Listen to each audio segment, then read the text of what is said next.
welcome back to my channel. Today I'm sharing with you the first video in our back to school series, and that is our timetable. A timetable is a Charlotte Mason version of a morning schedule, and so basically I'm going to sit down with you with my paper timetable that I created in Excel, and I will show you each thing we're doing for the morning timetable for our lessons for my second grader, which is Form 1A lower in Charlotte Mason speak. So if you're interested in seeing what our timetable looks like this year, stick around. All right, friends, so for the timetable for my second grader, she's a Form 1A lower student, and this here is our morning timetable, so it's just the morning. I also have another timetable I made with the afternoons, but I have this one ending at 11:20 and we'll have, 11:30, and we'll have lunch at that time, and then I have a separate timetable with all our afternoon plans. So I'm just gonna go through it really quick and show you exactly what I have planned for each day. And I just want to let you guys know, we usually only do 2.5 hours of lessons per day. That is very true to the Charlotte Mason method. She also always made sure her students had a really good block of time for playing and Swedish drill and all that, so we'll cover that in just a minute. But here is my timetable for the year. It took me quite a few weeks to just put it together. I really like to go through and make it and then kind of sit and let it stay there for a while and think on it, and then I will change some stuff as I think about it more, or as I plan out more of the subjects. So yeah, let's get started. For Monday, I have us beginning at 8:45 just because I prefer to do our hymns every single day.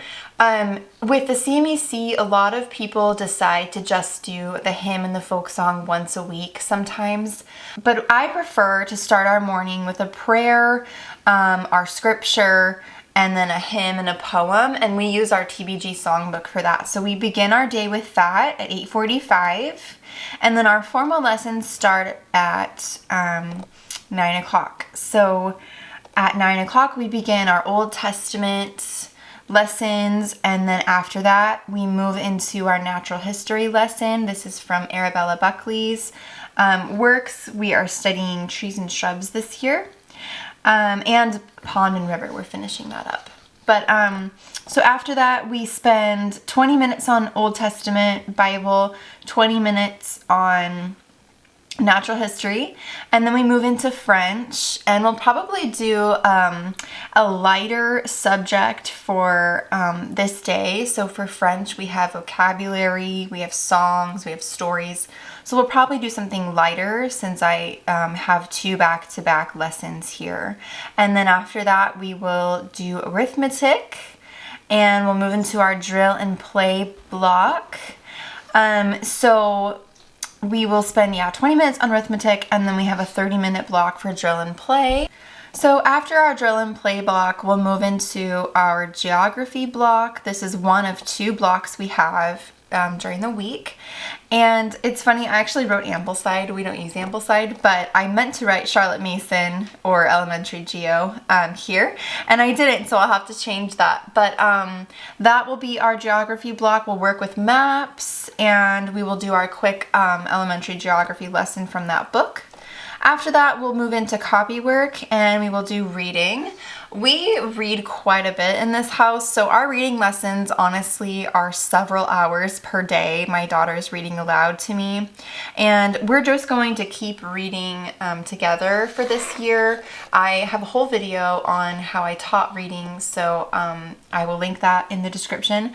But this is basically our Monday, and I only have 10 minutes for reading, but if you have a student who is still working on learning how to read or needs some work with lessons and like formal word making and all of that, I would definitely make that a longer block. So Tuesdays, oh, I forgot to mention too, this is my 4-year-old. I set out activities for her each morning, and she participates in a lot of this. And I'll mention a lot of these in my Kinderleben video that I'll share for what we're doing for her this year. But she will do a lot of these with us, and then the ones she doesn't do with us, the subjects, she will work on one of the 3 things that I set out for her each day. So to take the guesswork and the thinking out of it, I just list a few different things here for the day, and I know on the night before to grab these things and set them out with our other school books that we'll need for the day. So we have a different little set of things for her to play with here. And then we have our recitation, psalm, hymn, and seasonal poem. And then we move into our second Old Testament lesson for the week. And after that, we do our other geography block. And honestly, I really butchered this. It's supposed to be the Geo Reader for the first block, so I need to change that, and then this will be the elementary geography lesson. So this is why I do this, share it with you guys and proofread at the same time. There you go. So yes, we will move into our second geography block. That's 20 minutes. We'll do 10 minutes of copy work after that, and then Mason always had a handicrafts block built into her morning timetable for her Form 1 students. So we will do some handicrafts. We're doing a lot of fun handicrafts this year, and I hope to share a few of those in our back to school supplies video that's coming out soon. And then after that, we have our drill and play block. We will do a solfege lesson in that. This is a 30-minute block. And we'll practice Swedish drill and then do a quick solfege lesson. And then I also have picture study built into this block too, just because I couldn't fit it in another day. And this is only 10 minutes long, and we are actually doing it on this day as well. So I'll explain that in a second. But I do have a picture study time, just so that I don't let it fall by the wayside. After that, we have 20 minutes of arithmetic, and 10-minute French lesson, and then our reading lesson. And because we do so much reading, like I said, she will sit and have me read with her for hours. So I sometimes have to put a limit on how long we sit together and read, and I hate to do that, but I have to make lunch. So I have this at the end on most of the days, just so that I can kind of pull her away, or at least pull myself away and listen to her as I prepare lunch or whatever. But yeah, so that's why these are at the end here. And like I said, we're teaching reading throughout the week, all day long, 24/7. She's just getting exposed to so many different books. So let's see. Wednesdays, I have a bi-weekly co-op that I'm hosting. So on the off weeks, these are the subjects that we'll cover. So we do this 2 weeks out of the month, and on the off weeks, I have plans to sometimes meet up with our co-op and just do more of a hike or a nature walk. And then I also have plans to sometimes cover these subjects with just my daughters and I at home when we're not meeting with our co-op. So Wednesdays are kind of empty, but not really, because we're still doing all these fun subjects in a group setting. Moving on to Thursday, we have some more different little things for my little daughter to do. And then we have our morning little block here. We used to do morning time, and I really love morning time, but with our 2.5-hour timetable, it's very limited. So I kind of do a quick little morning time. It's abbreviated, and then we do more in the afternoons, like we have poetry tea time, and that was something I used to incorporate. Same with composer study and all that stuff. I used to incorporate it in the mornings, and I just found that it worked better for us to do this and then have different blocks for composer study and artist study and all the beauty.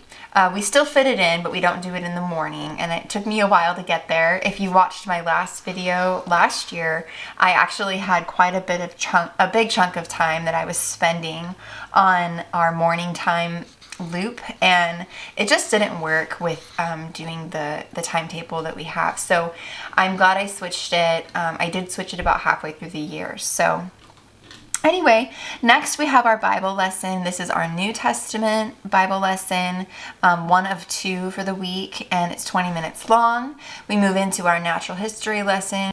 French is next, and that is 10 minutes. We have arithmetic after that, and that's 20 minutes.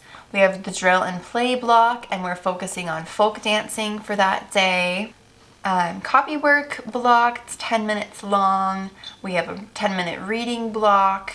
We do a brush drawing lesson, and then poetry tea time right before lunch. And I honestly, you can see there's nothing down here. This is supposed to be our lunchtime, but I honestly see this happening either at lunchtime or after lunch, and the brush drawing lesson taking a while. So this might go past the 11:20 mark, which is fine for me.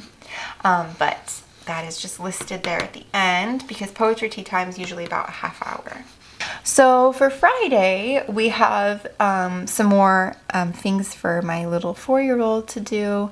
And then we have also books. She has books available to her in our homeschool room, and she'll sit and look at books for a long time. So each day she also reads or reads to herself or looks at picture books. And like I said, I'll share more of my Kinderleben plans in my Kinderleben video. This is our recitation block again, and on Fridays we do our folk song. The other days we're singing our 2 hymns that we learned for the term. New Testament lesson is 20 minutes. That's our second lesson. Often we do notebooking the second day, more so than reading. We'll do reading the first day of our Bible lessons, and then the notebooking the second day, or just narrating. After that, we move into our American history. I think we did American history on Tuesdays last year, so I just kind of switched it up. I'm hoping it works out to do Fridays. I'm excited about our history lessons this year. In my pre-reading, it was one of my favorite things that I was reading. So next is our 10-minute copy work block. And then we have handicrafts for 20 minutes. And then we move into our drill play and then solfege again. 20-minute arithmetic lesson, 10-minute reading lesson, and then a 10-minute French lesson. I want to mention too that Charlotte Mason has children reading literature, great works of literature each year, and I incorporate those in our bedtime read-alouds or during the poetry tea time block. So while you don't see it on the timetable, it's definitely still there. Let me know if you have any questions, friends. I hope that your first time creating a timetable goes well. If you have any questions, let me know. And I will see you in the next video. Thanks for watching.